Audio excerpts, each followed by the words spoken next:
A gente estava em Portugal, no final do ano passado, e alguém perguntou na mesa de onde que vinha a carne. E o garçom respondeu para nós da cozinha.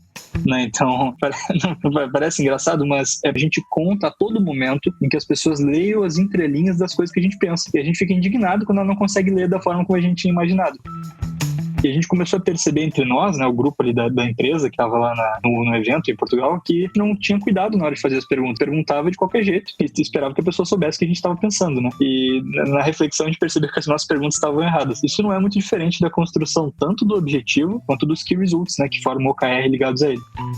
E eu acho muito vago dizer alguma coisa como ser uma empresa melhor. Agora, quando você coloca que você quer ser líder de mercado, aí você já começa a dar um direcionamento e, primeiro, que é inspirador, né? Ser líder de mercado é inspirador, isso move as pessoas, e aí depois você deveria definir alguns resultados-chave para te dizer exatamente em que ponto você quer ser líder. Então, um exemplo de OKR, né? Objetivo, ser líder de mercado. Primeiro key result, ter 30% do share de mercado do nosso segmento. Então, até essas coisas, se você não coloca o do nosso segmento no final, tem gente que não vai entender, sabe? Não é porque a pessoa não entende nada, não é porque não tem como saber o que está passando na nossa cabeça. O autor do livro de hoje chama-se John Doerr e nos anos 70 ele trabalhava na Intel. Lá ele pôde conhecer um estranho hábito daquela empresa que, diferente de muitas outras, obrigava os seus funcionários a escreverem suas metas e postar nas paredes dos seus escritórios. E aquela ideia realmente impressionou John, pois ele podia ver as metas de todos os seus colegas, inclusive do presidente da empresa. E a sensação que todos tinham é que sempre havia um farol claro iluminando o caminho para toda a equipe. Mas o que o jovem John Doerr realmente gostava era quando alguém lhe pedia alguma tarefa que não estava prevista nas suas próprias metas, ele podia dizer não, sem se preocupar com a repercussão negativa. Porque a grande ideia por trás daquela coisa toda de deixar as metas públicas era dar às pessoas tranquilidade para trabalhar naquilo que realmente importava. Toda empresa define uma estratégia, né, para tentar chegar onde ela quer chegar. Só que a maioria das vezes essa estratégia, por não ter uma disciplina para execução, ela acaba caindo na gaveta. E os funcionários na ponta, numa empresa grande, nem sabem o que é isso. Eles nem têm contato com essa estratégia, eles só sabem o que tem que fazer. E o OKR vem para quebrar isso. Ele é um sistema de definição de metas que alinha desde o presidente até o estagiário, dando autonomia para as pessoas proporem os resultados que elas acreditam que são importantes para a empresa. Os melhores livros de negócios investigados a fundo por quem entende de empreendedorismo. Fique ligado, pois está começando mais um episódio do Resumo Cast com Gustavo Carriconde e Renata Libérica. O best-seller Avalie o que Importa foi publicado no Brasil em 2019. O autor é o empresário e investidor John Doerr. O objetivo do livro é mostrar o que são OKRs e como esse sistema de gestão ajuda empresas como Google a criarem produtos e serviços 10 vezes melhores do que a concorrência.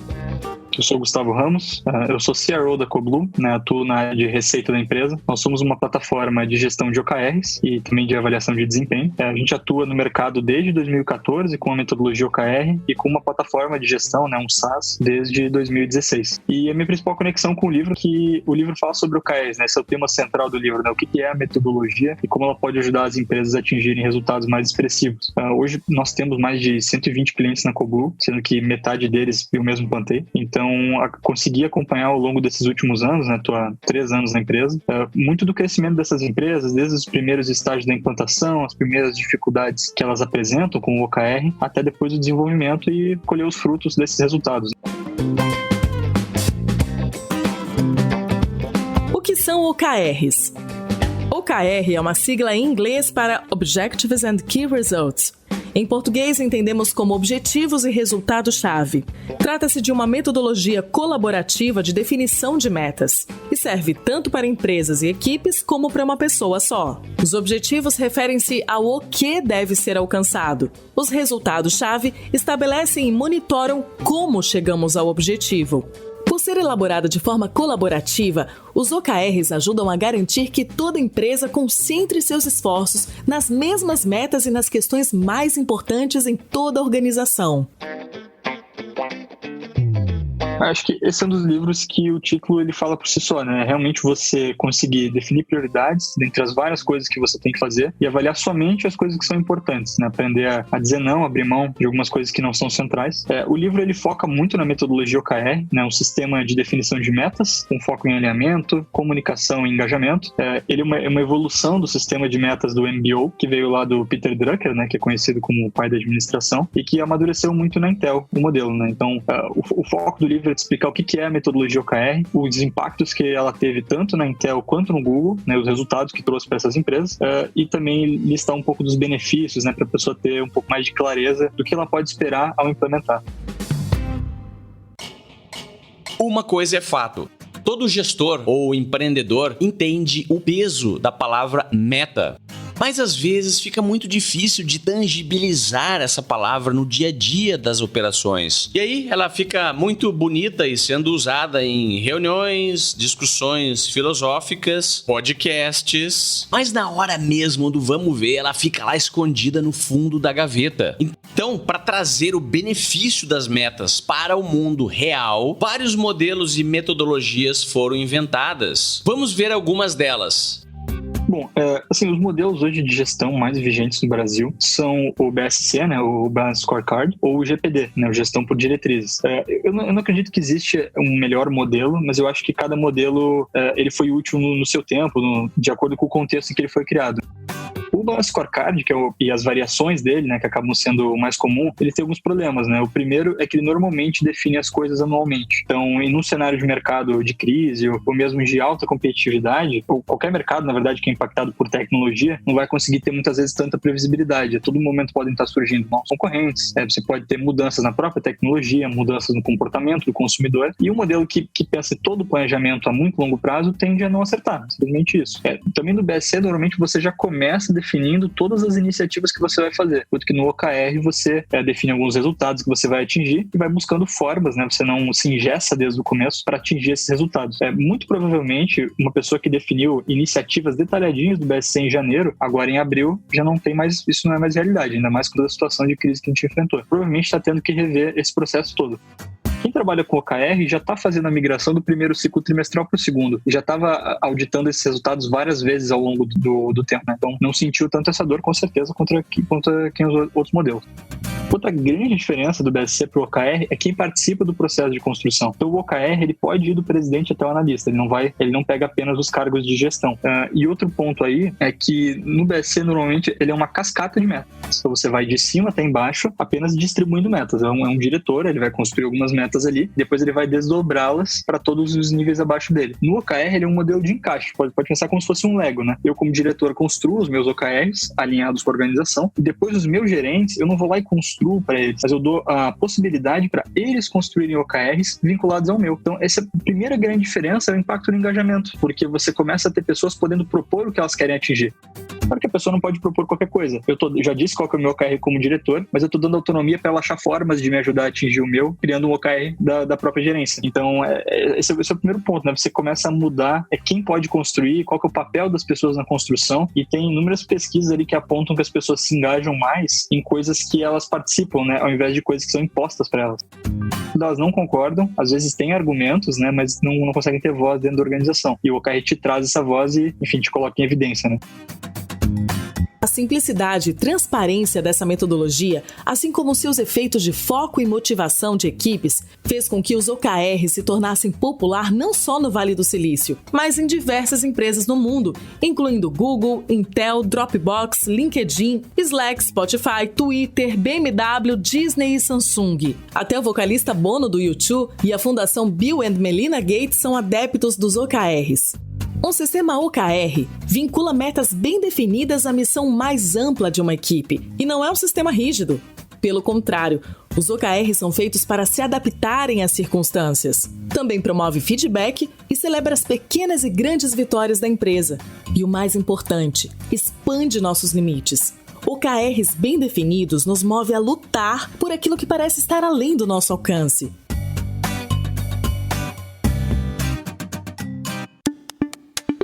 Todo mundo conhece a Intel de hoje, empresa que fabrica chips de computadores que estão presentes praticamente em tudo que é tecnologia que a gente vê ao nosso redor.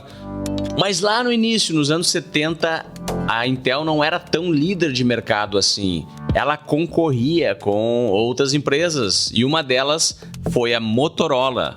Agora vamos conhecer a história de uma guerra que aconteceu entre essas duas organizações e que, segundo o autor, o exército que venceu foi aquele que conseguiu avaliar o que importava.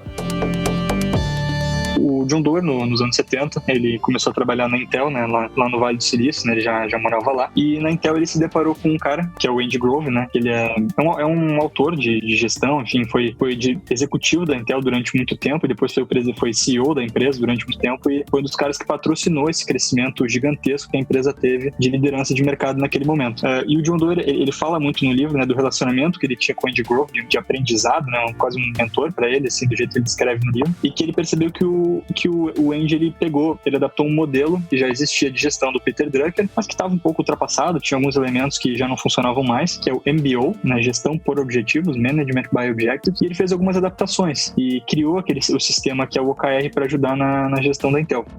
Então, o John Doerr foi vivenciando isso lá dentro, conforme o modelo ia evoluindo e ganhando novas características, mas acho que o momento em que essa metodologia realmente se colocou à prova foi um momento que é descrito no livro como Operação Crush, que é Crush de esmagar mesmo, né? E o objetivo deles, eles falam com todas as letras, que era esmagar a Motorola naquele momento. Então, a Intel atuava no mercado de microprocessadores, assim como a Motorola, né? Era o core business da Intel, da Motorola era um dos produtos que eles tinham, mas eles estavam perdendo essa liderança para a Motorola. E a Intel já era uma empresa grande, tinha muitas pessoas para lidar, né? E estava no momento crítico da empresa e precisava comunicar para essas pessoas novas prioridades em muito pouco tempo. E garantir que nesse pouquíssimo tempo eles conseguiriam fazer adaptações e ultrapassar a Motorola naquele produto. E essa operação, né, para reformular os esforços de toda a organização, desde o presidente até o último estagiário, foi conhecida como Operação Crush. E, bom, ela começou primeiro por você definir prioridades para mais curto prazo, né? Então não tinha esses OKRs para vários anos, como a gente já viu muito as empresas fazerem planejamentos para 4, 5 anos, né? Eram OKRs muitas vezes trimestrais, então focados ali naquele momento, nas prioridades que eles tinham ali. E todo mundo tinha OKRs, né? Eles tinham pela Intel inteira, então, e era muito claro para as pessoas quais eram as prioridades. É interessante que ele tá falando nos anos 70 que o mercado mudava tão rápido e tinha tanta agilidade no Vale do Silício, né? Que ele precisava trabalhar com OKRs trimestrais. E mesmo a gente hoje, em pleno 2020, às vezes quando conversa com as empresas, elas sugerem, não, a gente queria OKRs para 3 anos, 2 anos. Poxa, como é que o John Doerr via o mercado tão rápido naquela época e às vezes as pessoas entendem ele como tão estático hoje, né? Mas na realidade ele não é estático, às vezes é só apenas uma percepção errada. E aí eles tocaram a Operação Crush e realmente conseguiram juntar todos os esforços da organização e superar a Motorola naquele momento e recuperar a liderança no mercado de microprocessadores. A agilidade é um diferencial competitivo em qualquer época, tanto nos anos 70 quanto hoje. Olhe à sua volta agora. Será que o seu exército possui uma linha de comunicação clara e ágil? Mas não é só isso. Existe um outro segredo por trás da vitória da Intel na Operação Crush.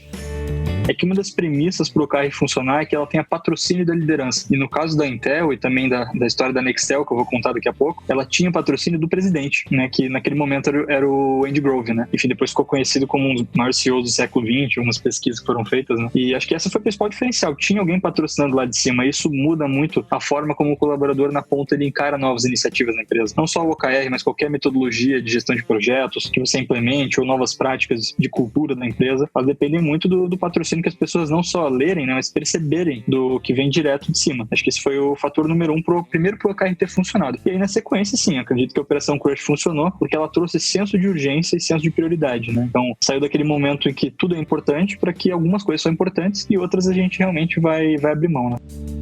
Você está escutando o melhor podcast de resumo de livros do Brasil. Quer anunciar o seu serviço ou produto aqui no Resumo Cast e ter a sua marca associada a grandes ideias de livros de negócios? Envie um e-mail então para a minha equipe em contato@resumocast.com.br. Agora eu vou te dar um exemplo na prática de como é que funciona a implementação de um sistema de metas baseado em OKR em uma empresa ou organização. Vamos supor que a forma como essa organização resolveu trabalhar seja em blocos de trimestres. Tudo precisa começar com um brainstorming dos níveis mais altos da gerência e vai acontecer mais ou menos 4 a 6 semanas antes do início do trimestre. 2 semanas antes do início do trimestre, eles acabam o seu brainstorming e divulgam quais serão os OKRs gerais do negócio, ou seja, para qual rumo, para qual direção o barco precisa apontar. A partir daí, com base nos OKRs gerais da empresa, as equipes desenvolvem os seus próprios OKRs e compartilham com os outros durante algumas reuniões. Uma semana depois dos OKRs das equipes terem sido estabelecidos, cada funcionário individualmente discute com o seu gerente e escreve qual será o seu próprio OKR pessoal, que tem que estar, obviamente, alinhado com a equipe e a empresa. E o que tem de único nessa metodologia é que esses OKRs pessoais serão divulgados e compartilhados de uma forma transparente para todo mundo ver. Mas o esforço não acaba aí. Durante o decorrer do trimestre, os OKRs são monitorados periodicamente em reuniões individuais tete a tete do gerente com o próprio funcionário, que tem por finalidade avaliar se os OKRs serão alcançados plenamente. Se o sucesso parecer improvável, os OKRs podem e devem ser recalibrados no meio do trimestre. Chegando quase no fim do trimestre, os colaboradores atribuem pontuações aos seus OKRs. Eles realizam uma espécie de autoavaliação e refletem sobre o que conseguiram realizar. E aí o ciclo recomeça com o início do segundo trimestre. Os OKRs têm um enorme potencial porque são muito adaptáveis. Não há dogma nem um jeito 100% certo de usá-los. Organizações diferentes têm necessidades que podem variar bastante ao longo do seu ciclo de vida. Para alguns, o simples ato de tornar as metas abertas e transparentes já é um grande passo à frente. Para outros, uma cadência de planejamento trimestral mudará o jogo que a empresa está jogando. Cabe a você encontrar seus pontos principais e tornar a ferramenta realmente sua, adaptando às circunstâncias. Quer exemplos de OKRs aplicados a diversas organizações e setores delas? Vamos ver um OKR para recursos humanos. Objetivo: dar suporte ao plano de contratação de funcionários. Resultados chaves: número 1. Contratar um diretor de finanças e operações. Conversar com pelo menos 3 candidatos. Resultado chave número 2. Buscar um gerente de marketing de produto. Conhecer 5 candidatos nesse trimestre. Resultado número 3. Buscar um gerente de produto. Conhecer 5 candidatos nesse trimestre. Um exemplo de OKR para marketing. Objetivo: trazer um tráfego de 10 mil usuários ativos para o nosso blog post. Resultado-chave número 1. Aumentar em 20% a taxa de cliques em links enviados por e-mails. Resultado-chave número 2. Iniciar 2 campanhas com prêmios para quem se inscrever na lista de e-mails do blog. Outro exemplo para a área de vendas. Objetivo: aumentar as vendas em 30%. Resultado-chave número 1. Contratar mais um membro da equipe de vendas. Resultado-chave número 2. Prospectar 20 novas oportunidades e adicionar elas todas no primeiro estágio do funil de vendas. Percebendo a lógica, o objetivo ele é sempre inspirador, é uma visão, é o que quer ser alcançado lá na frente, mas os resultados chaves servem como pontos de checagens intermediários e precisam ser extremamente específicos e mensuráveis com números. Se a meta era adicionar 20 clientes ao funil de vendas e adicionamos apenas 19, o resultado não foi alcançado. Não tem discussão. 19 não é 20. Depois de toda a experiência que já tinha com OKRs, principalmente da mentoria que recebeu na Intel, o autor do livro, John Doerr, um belo dia resolveu investir em uma empresa de informática que estava nascendo no Vale do Silício. Essa empresa se chamava Google. E por ser um dos investidores naquela empreitada que ninguém sabia se ia dar certo, John Doerr sabia que não bastava entregar apenas dinheiro para aqueles rapazes. Afinal de contas, o Smart Money sempre vem com experiência, know-how e conhecimento para o negócio que está sendo investido. Então foi organizada uma pequena apresentação em cima de uma mesa de ping-pong, onde os fundadores do Google naquela época, Larry Page e Sergey Brin, observavam com muita atenção enquanto John Doerr falava sobre OKRs. No final da reunião, todos ficaram convencidos e o Google comprou a ideia. Segundo o próprio Larry Page, que conta no prefácio desse livro, a estrutura entregue pelos OKRs ajudou o Google a crescer 10 vezes mais rápido. Outro destaque que o livro traz foi a fala de Sergey Brin na apresentação sobre OKRs que entrou para a história. Ele disse, abre aspas, precisamos ter algum princípio organizador, não temos nenhum, esse pode funcionar.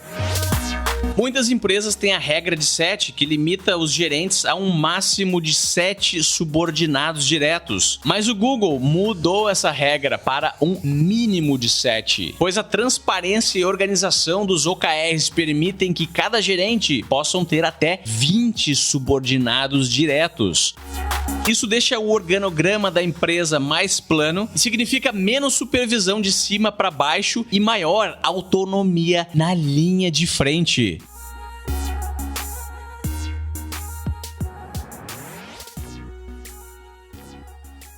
Os 4 superpoderes dos OKRs. Ao longo do livro, o autor John Doerr lista e explica em detalhes quais são os 4 superpoderes dos OKRs e como eles funcionam na prática. Superpoder número 1, foco e comprometimento com as prioridades.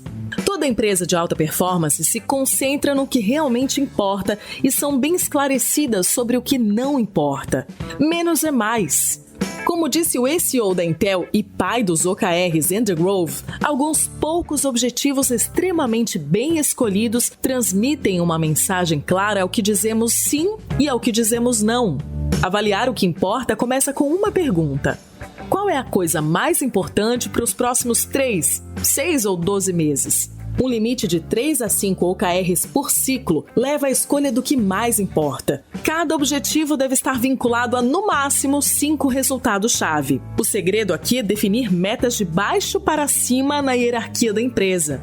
Bom, primeiro superpoder, foco e comprometimento com as prioridades. O foco, eu acho que é um assunto delicado, principalmente quando a gente fala no Brasil, porque o que acontece aqui, né? Até as pessoas às vezes se assustam quando a gente fala pela primeira vez que o sistema de OKRs não tem pesos, porque os sistemas de metas, normalmente você coloca várias metas ali e vai dizendo que de 0 a 100, uma vale 70, uma vale 20, outra vale 10. Mas por que as pessoas fazem isso? Porque elas não conseguem abrir mão das atividades. Então, ao invés de eu realmente focar no que é prioridade, eu coloco tudo que eu quero fazer e coloco um monte de pesos, dando uma falsa ilusão de que eu vou ser capaz de fazer todas as coisas e apenas eu vou perder menos se eu não fizer as que estão com peso menor. E no OKR, ele te propõe você fazer uma coisa um pouquinho mais ambiciosa, que é aprender a abrir mão.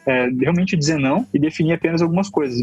Imagina que, no caso da Intel ali, apesar de ser uma grande organização, eles estavam partindo com um objetivo estratégico naquele momento da Operação Crush e alguns resultados. E depois, claro, tinha objetivos para as áreas dali em diante. A gente já chegou em empresas que a gente já viu 9, 10, 12 objetivos estratégicos para empresas muito pequenas, né? Então, é difícil acreditar que uma empresa tenha o mesmo número de objetivos estratégicos para o negócio igual ou maior ao número de pessoas que tem na empresa. Ninguém vai dar conta de fazer aquilo ali. Mas a gente começa a pegar, não, eu quero fazer isso, também quero fazer aquilo, tem mais uma outra coisa, e a gente começa a listar. Eu acho que essa falta de foco, ela acontece porque você não tem muitas vezes uma visão clara do que você quer com o negócio, né? A partir do momento que você começa a restringir, então a gente tem uma visão com a empresa, uma missão com a empresa, por exemplo. Dali eu começo a destrinchar um objetivo organizacional, um objetivo global da empresa. E defino ali alguns resultados que são essenciais para o atingimento deles. E aí em diante, você vai sugerir, né, para que os seus diretores, por exemplo, façam a mesma coisa. Vamos supor que um general do exército ordene que as suas tropas, que estão espalhadas por todo o país, marchem e se encontrem no centro do Brasil. Será que essa é uma ordem específica? Muito provavelmente não. Alguns soldados irão marchar para o Tocantins, outros para a Bahia, outros para Minas Gerais, outros para Goiás, talvez alguns para o Pará. Mas para a ordem se tornar específica e sem nenhuma possibilidade de engano, é preciso dizer para todo mundo se encontrar em Brasília. ou em algum local mais específico e que não abra margem para diferentes interpretações, como o centro do Brasil. É que a construção tanto do objetivo quanto dos resultados-chave, ela precisa ser específica, né? Se você não for específico, isso é uma coisa que eu vejo muito nas consultorias, na plataforma, você não consegue entregar a comunicação que você achava que ia entregar. E as pessoas subestimam muito a comunicação, né? Então, às vezes elas colocam, a gente quer conquistar novos clientes. E aquela pessoa que colocou, muitas vezes um gestor, um diretor ali, ele tem noção que novos clientes para ele são 30 clientes. E ele tem noção que são 30 do segmento de tecnologia. Mas as pessoas que estão ali embaixo não fazem ideia. Muito menos pessoas de outros departamentos que não podiam nem ver e não vão fazer ideia disso. Então é uma coisa que ele estressa bastante no livro, que você deveria tentar ser mais específico. Eu acredito que no caso dos OKRs vale mais a pena pecar pelo excesso de especificidade e depois você reduz um pouquinho, do que pecar pela falta, que aí realmente pode gerar perdas grandes no negócio. Até as pessoas não entenderem como você vai mensurar o seu resultado, como que ele vai crescer, isso só vai acontecer se você for específico, né? Quando a gente fala ali de comprometimento com as prioridades, né, se os líderes, se os gestores, né, não comprarem a ideia do OKR, provavelmente não vai se refletir nos níveis mais abaixo, né? Depois dos analistas, nos estagiários. E principalmente se eles não tiverem prioridades claras, né? Então, daqui a pouco você pegar de todas as ideias que você tem, 2 ou 3 principais, aprender a quebrá-las em espaços menores. Então, ao invés de grandes projetos pro ano, definir algumas prioridades pro teu trimestre, sabe? É mais fácil definir uma prioridade do que você quer fazer no dia do que você quer fazer em 10 anos. Então, e a mesma coisa vale pro OKR, é mais fácil definir a prioridade de um trimestre e pensar em todas as possibilidades para um ano todo. Você reduzindo esse escopo de tempo, você também reduz o escopo que você consegue fazer. E facilita bastante definir as prioridades nos ciclos menores de OKR. Então, acho que o foco seria isso, tentar trabalhar com ciclos um pouco menores, assim, pegar, às vezes, uma área nova, uma empresa pequena, ter 1 ou 2 objetivos, com 3 ou 4 resultados no máximo, não tentar expandir muito mais que isso. Claro que existem exceções, e depende da capacidade de entrega de cada empresa, mas a gente não tem visto muito sucesso com empresas que extrapolam o número de resultados ou transformam resultados em tarefas, né, e fazem uma grande lista de tarefas. O que mais acontece no final do trimestre é que a gente percebe que não consegue entregar, né? E nessa hora eu sugiro que a lógica é do MVP. Você fazer pequenas entregas, pode ser até uma MVP, não só um produto, mas uma pequena melhoria que você quer fazer num número, valida ela, vê se deu certo, parte para a próxima e segue com os OKRs assim. Superpoder 2. Alinhamento e conexão em prol do trabalho em equipe. Se você colocar 2 pessoas em um barco e uma remar para o leste, outra para o leste e outra para o oeste, elas gastarão muita energia sem sair do lugar. Estudos recentes apontam que apenas 7% dos colaboradores entendem as estratégias de negócios da empresa e o que se espera deles para atingir as metas. CEOs ao redor do mundo não cansam de dizer que a falta de transparência e de alinhamento são os principais obstáculos de estratégia e execução. No dia a dia, tudo parece importante, tudo parece urgente, mas o que realmente precisa ser feito? A resposta está em OKRs focados e transparentes. No Google, por exemplo, todos podem ver os objetivos e resultados chaves de todos, inclusive dos grandes gestores e CEO. Todos conseguem ver o que está acontecendo. Isso sim é transparência e gera maior engajamento. A gente hoje na Coblu atende clientes com OKR, mas atende clientes com várias outras metodologias de metas. Isso eu posso atestar em vários exemplos, que é muito comum você ter ambientes até hoje onde as pessoas não podem ver as metas umas das outras. Você não pode, em alguns casos, você só vê a sua. Se você não for gestor de ninguém, você não vai ver nem do seu colega, nem do seu gestor, muito menos do gestor, né? E isso, no primeiro momento, vem com um argumento de não expor as pessoas, né? De você não colocá-las numa situação que elas possam se sentir envergonhadas. E eu entendo, eu acho que é um processo de gestão da mudança até você chegar num aspecto diferente, mas isso quebra uma das premissas muito importantes do trabalho hoje, que é o alinhamento. É difícil você se alinhar com uma pessoa quando você não sabe o que ela tem que fazer, né? Você não sabe quais são as prioridades dela, né? Que tem a ver com o Superpoder 1, e aí fica muito difícil você fazer uma contribuição para o trabalho da outra pessoa. Então, no OKR, a gente traz o alinhamento como um benefício, né? Você realmente tem OKRs que podem ser vistos em todos os níveis da empresa, né? A transparência, que é fundamental para ter alinhamento, ela passa a ser vista como um benefício, não como um risco. Então, se você pegar ali na Coblu, até outros clientes nossos que têm 100, 200, 300, mais pessoas, em que desde o analista vê o OKR do presidente, e o presidente não se sente exposto por isso. Ele se sente como alguém que está no lugar de uma posição de liderança, que precisa passar para a empresa, para as demais pessoas, o que é a prioridade. Ele precisa colocar o rosto dele lá em cima para isso. No primeiro momento pode parecer um desafio, mas o benefício de alinhamento é muito legal. A gente viu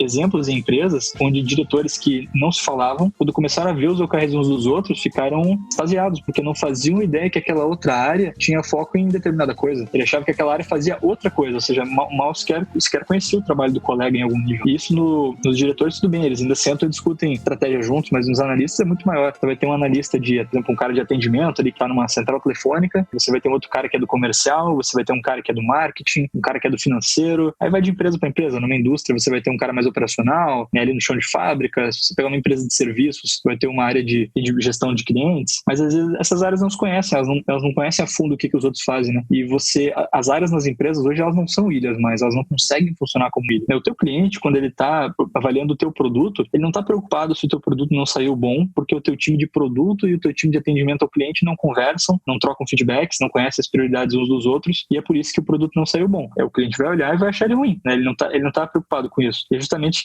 por isso que a gente deveria estar. A gente deveria, dentro das empresas, falar como é que eu consigo melhorar o alinhamento entre o meu time de desenvolvimento de produtos e o meu time de atendimento ao cliente. Como é que eu melhoro o alinhamento entre o discurso do meu time de atendimento com o discurso do meu time de marketing. Esse alinhamento é essencial. E o alinhamento operacional, ele depende do alinhamento estratégico. Ou seja, para que o meu trabalho de dia a dia esteja alinhado com o meu colega, as nossas prioridades também têm que estar. Uma coisa é consequência da outra. E as suas prioridades, elas são traduzidas nos seus OKRs. Então, começa daí, né? OKRs alinhados, ou seja, visíveis, né, com transparência por toda a organização, né, e vocês discutindo eles também em grupos, né, não só verticalmente no seu departamento, mas conversando com pessoas de outras áreas, vocês passam a se alinhar mais e quase que naturalmente as suas atividades do dia a dia passam também a estar um pouco mais alinhadas. Depois você vai entrar com metodologias para alinhar o dia a dia, como Scrum, Kanban, que são metodologias ágeis para você trabalhar as suas atividades. Mas dificilmente você consegue alinhar atividades se você não alinhou a mesma expectativa de resultados, de objetivos que realmente te conecta lá com a estratégia.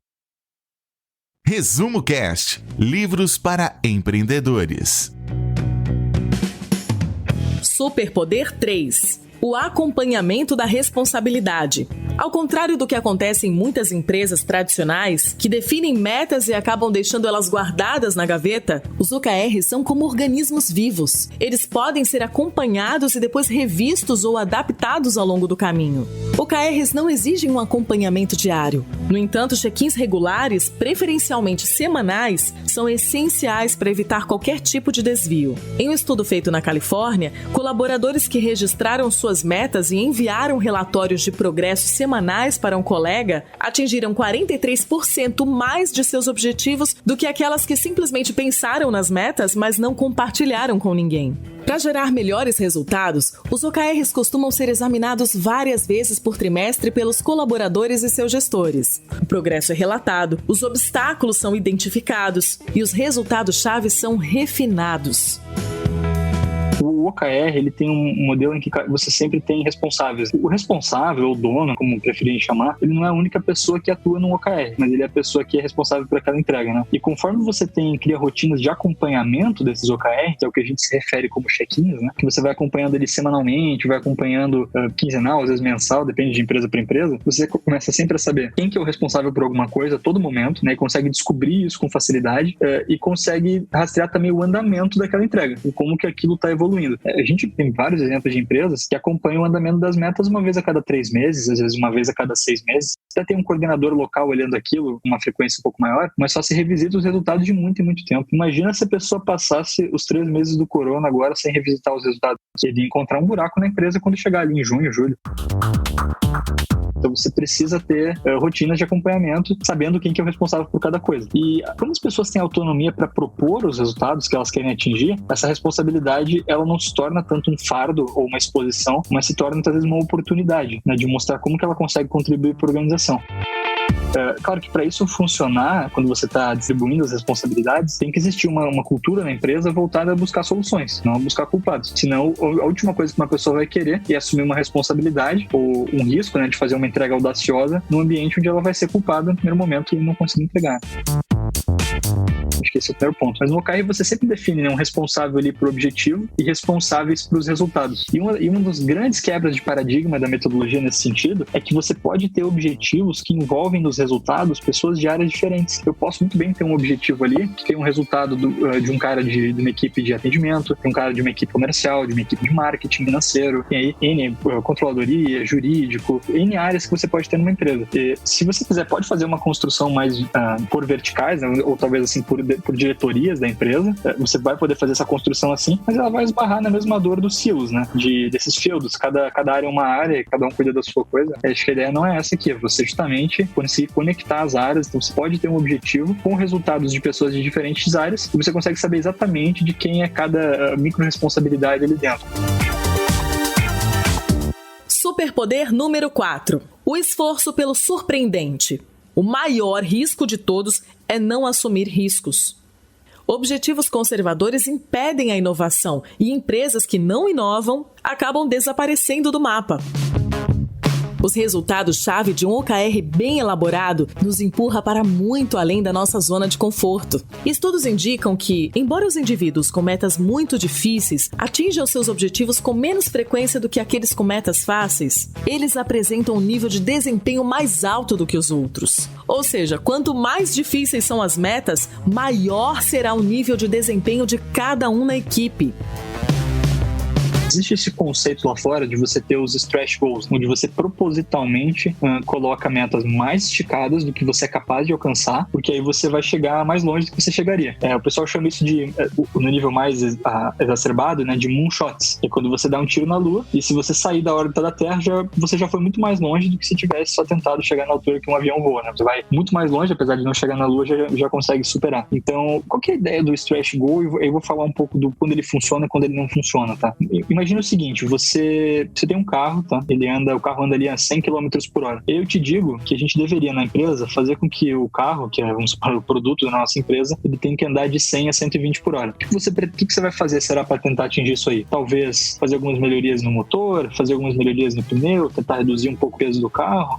Uns poucos carros não chegam a 120 hoje, mas só um exemplo, né? E aí você vai conseguir. Eventualmente você vai conseguir fazer com que ele saia de 100 a 120, né? Mas você dificilmente, se eu te desse um desafio bem diferente, então olha, agora o carro tem que ir a 900 por hora. Olha, para você conseguir chegar de 100 a 900, talvez não seja nem mais um carro que você tem que construir. Agora não vai ser a melhoria contínua do dia a dia que vai te levar de 100 a 900. Você vai ter que redesenhar todo o processo do zero. E aí que eu conecto com os moonshots, né? Você propor uma coisa tão complexa que apenas uma pequena melhoria pontual não vai gerar essa mudança. Você vai ter que redesenhar o processo do zero e construir uma coisa nova para atingir aquilo ali.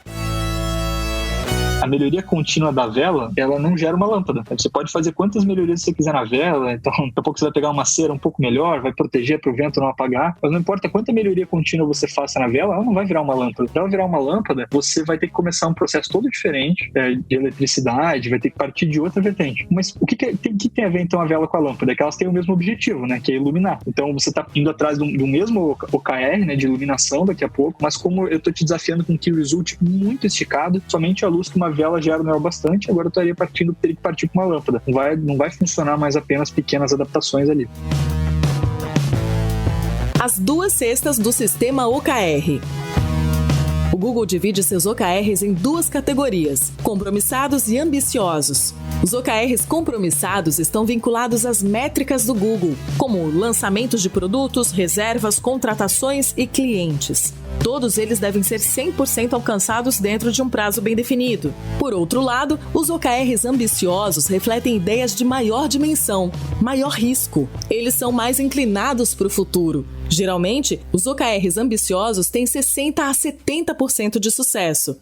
Durante o desenvolvimento do Gmail, os líderes do Google consideraram oferecer 100 megabytes de armazenamento, o que era uma evolução enorme. Mas em 2004, quando o produto foi oficialmente lançado, o Gmail oferecia 1 GB de armazenamento. Era até 500 vezes mais espaço do que a concorrência. A comunicação digital mudou para sempre desde então. O Gmail não melhorou apenas os sistemas existentes. Ele reinventou essa categoria de serviço e forçou os concorrentes a se reinventarem para aumentarem sua oferta. Isso sim é um objetivo desafiador. Segundo Larry Page, um dos fundadores do Google, uma melhoria de 10% significa que você está fazendo a mesma coisa que todos os outros. É por isso que ele espera que seus colaboradores criem produtos e serviços 10 vezes melhores do que a concorrência. Esses 1000% de melhoria exige repensar os problemas, explorar o que é tecnicamente possível e se divertir no processo. Então, não se confunda aí. Stretch goals é uma palavra em inglês que quer dizer metas esticadas. Moonshot quer dizer tiro na lua.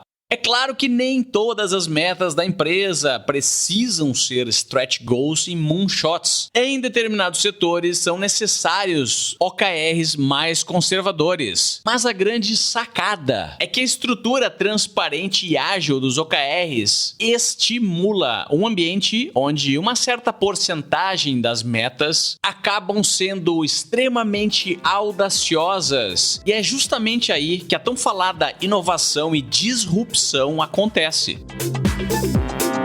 Então você vai ter na empresa alguma proporção entre OKRs mais seguros, né, são os compromissados, né, tem vários termos para isso, e esses OKRs mais esticados. Isso não existe uma proporção, mas eu acredito que você deveria averiguar um pouco da cultura da empresa e também as diferenças entre cada área. É claro que uma área financeira que lida muito com a estabilidade do negócio, uma jurídica ou contabilidade, provavelmente vai buscar OKRs mais compromissados, ou até vai trabalhar um pouco com KPIs, na verdade, alguns indicadores de manutenção da saúde do negócio, porque essas áreas elas têm pouca margem para risco, né? Então essa é uma coisa que a gente tem que aprender a medir.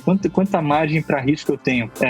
Em algum momento na empresa, se você quiser crescer, você vai ter que arriscar, mas claro que vai tentar arriscar da forma mais inteligente.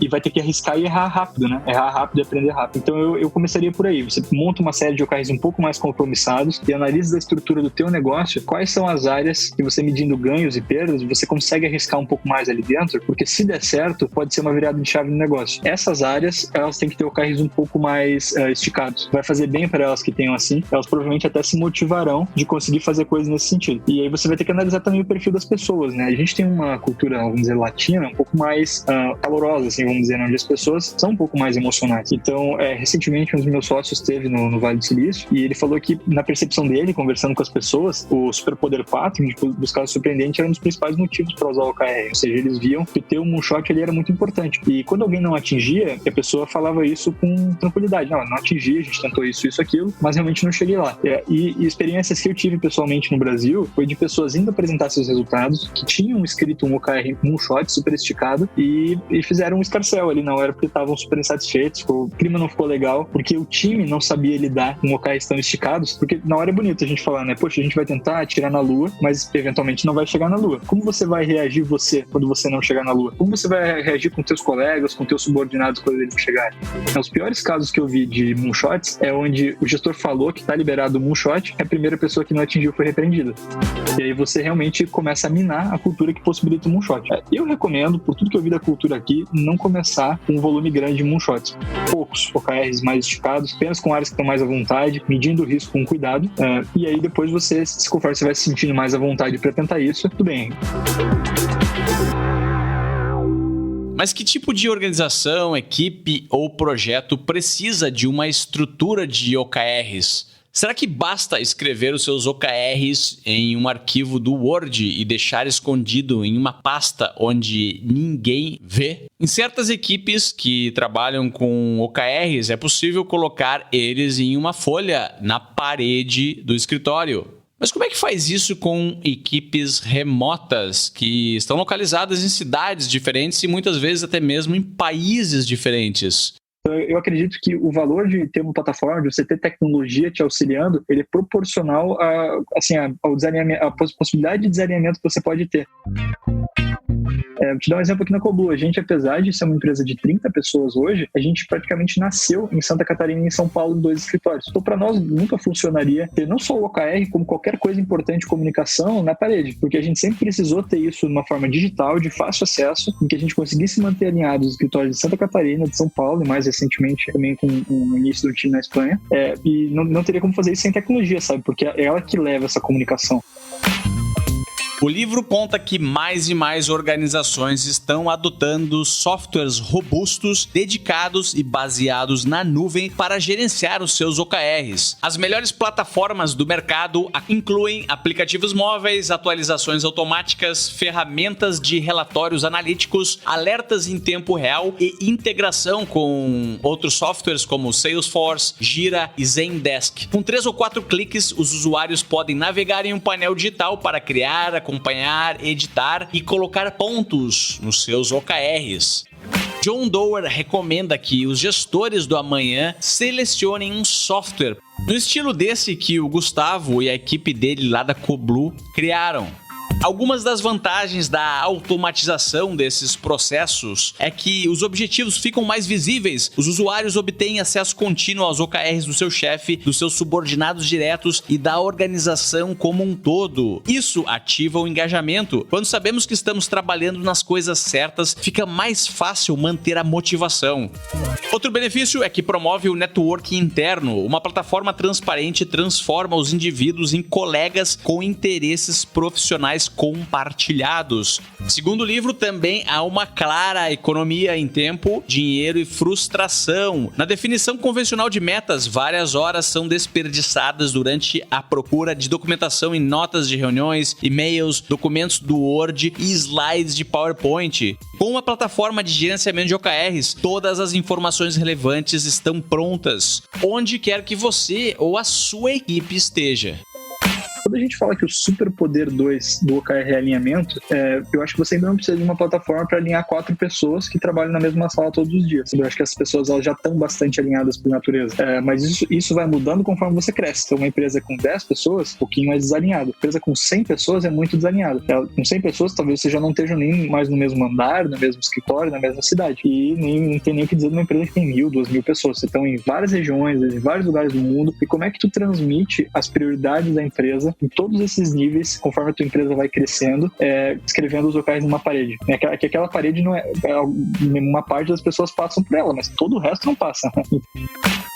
E é importante você começar a inserir o OKR em lugares que você já vê. Então a gente sempre fala, olha, por exemplo, a gente na plataforma tem uma integração com o Slack. O Slack é uma das maiores plataformas de comunicação empresarial do mundo. Então você tendo, por exemplo, uma integração ali com o Slack, a gente consegue hoje fazer que quando uma pessoa atualiza um OKR, ele vai para um canalzinho do Slack, o canal, por exemplo, daquele time que atualizou, e eles já conseguem, já tem ali um gatilho para ir, não, vamos entrar na plataforma, vamos ver o que está acontecendo. Então acho que a tecnologia te ajuda muito nisso. E outra coisa, depois é você ter histórico, porque uma das coisas mais importantes é você fazer uma reflexão ao final do ciclo. O que aconteceu? Como a gente está em relação ao ano passado? Como a gente está em relação ao trimestre passado? O que mudou nas prioridades da empresa? E se você tentar fazer de outras formas, principalmente em planilha, você vai começar a perder esse histórico. Então a tecnologia, e um pouco que a gente faz na plataforma, é organizar muito bem os trimestres das pessoas, para que você consiga a qualquer momento pegar o seu time e comparar o histórico dele de forma bastante separadinha entre um trimestre e outro. E aí você consegue ver a evolução, a mudança de prioridades que vocês foram tendo, como o foco de vocês mudou de uma coisa para outra. Então essa visibilidade é importante para o crescimento do modelo, né? Sem dúvida nenhuma. E poder ter o histórico das pessoas, né? Você poder olhar resultado por resultado, como que ele evoluiu, o que deu, onde que começou a dar errado, quando que começou a dar errado alguma estratégia da empresa, né? Eu acho que é muito difícil você ter essa visibilidade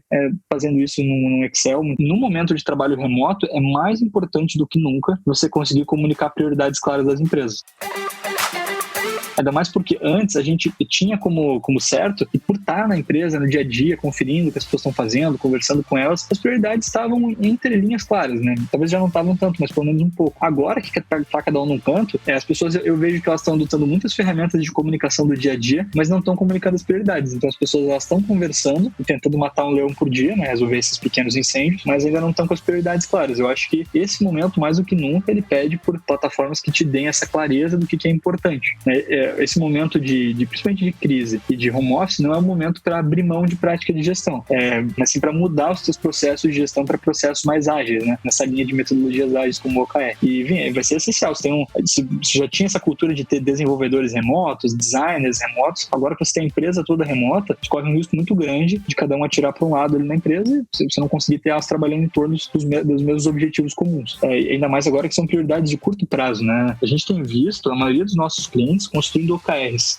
para a empresa inteira do trimestre, então os caras não sabem me dizer o que eles vão fazer até o final do ano e eles não têm problema nenhum com isso, porque ninguém sabe o que vai acontecer nos próximos meses, então eles estão construindo OKRs pro trimestre agora e os times estão construindo OKRs por mês. Então, recentemente falei com uma empresa que falou, olha, a gente só construiu os OKRs até o final de abril. No final de abril nós vamos reavaliar a situação, entender como está esse momento de crise e daí nós vamos criar o para maio. E a gente vai fazer nesse prazo bem curtinho até a situação acalmar um pouquinho. Daqui a pouco lá em junho a gente volta a daí a se sentir previsível bastante importante para pelo menos a empresa planejar assim por 6 meses até o final do ano e as áreas voltarem para o trimestral, né, que é o mais comum aí do modelo. Mas para tu ver, né, essa mudança toda sendo motivada e aí a tecnologia, claro, vai te apoiar muito a ter essa visibilidade durante esse processo, né, de quantas pessoas ainda não construíram nos OKRs, quem já está incluído nos OKRs, quais áreas estão faltando, como é que está o progresso de cada área, está com muito OKR, está com pouco, deixa eu ver as prioridades dos times. Então, nesse momento, ele vai dar, desde o analista até o presidente, uma visibilidade de prioridades que eles estão precisando.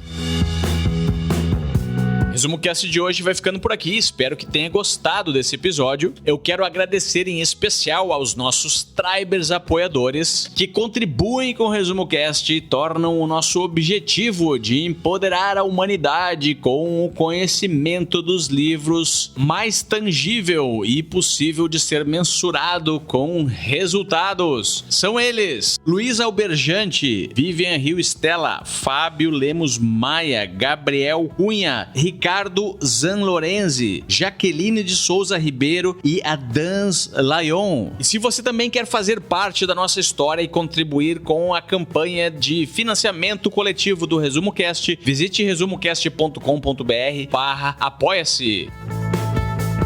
Para conhecer mais sobre o trabalho do Gustavo Ramos na Coblu, visite coblu.com.br. Lá você pode baixar materiais gratuitos como kits e guias para a implementação dos OKRs na sua empresa ou equipe. O link está aqui na descrição desse episódio. E finalmente, o último recado. Estamos lançando o ResumoCast News com notícias para empreendedores. São edições curtas com mais ou menos 5 minutos de duração que saem pela manhã, e o objetivo é curar de forma independente as melhores e mais relevantes notícias para os empreendedores do Brasil. Então procure no Spotify, na Apple ou no Google Podcasts ou em qualquer outra plataforma que você utiliza para acompanhar podcasts por ResumoCast News e mantenha-se informado e atualizado com a qualidade que você já conhece aqui no ResumoCast.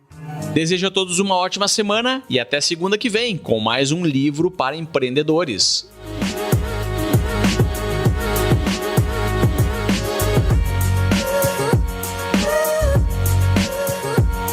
ResumoCast, livros para empreendedores.